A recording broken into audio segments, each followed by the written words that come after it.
nagkwentuhan kami habang nasa higaan na, kasama ng aking mga anak at ng aking may bahay. Nag-uusapan po namin nung pinanganak si Bella. No? Kasi birthday po ni Bella ngayon. No? So, tinatanong ni Bella kung ano daw yung mga nangyari bago siya pinanganak at kung siya yung pinanganak. So, nakakatuwa na alalahanin yung unang pagkakataon na binigyan ka ng regalo ng ating Panginoon. No? Kasi talaga, labi ko nga, yung tunog lang ng puso, di ba? Naglalagyan ng ano, talagang maiiyak ka na. No? Tapos, nung nila namin sa pumunta kami ng hospital, kung ano yung mga nangyari doon, pati yung pagkanak niya, na pinakita siya sa akin, na napakasarap yung pakiramdam. Diba? Napakasarap ng pakiramdam. Makikita mo, yung anak mo, mahahawakan mo. Tapos ikaw yung maglalagay doon sa tabi ng nanay niya.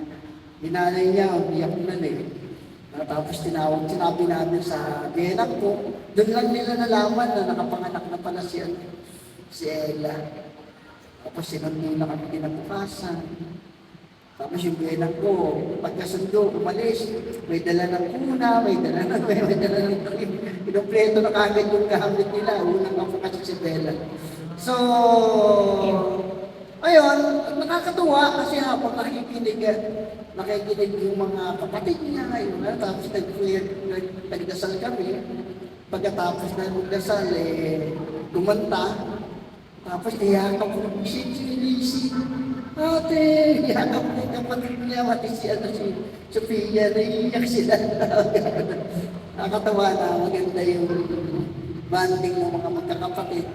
Kasi ayan yung puhunan, ngayon palang dapat ituturo na sa kanila kung ano yung kahalagahan ng magkakapatid. Para pagdating ng paglaki nila, pagdating ng may kanya-kanya na silang mga desisyon sa buhay, hindi nawawala yung pagmamahal nila sa isa't isa.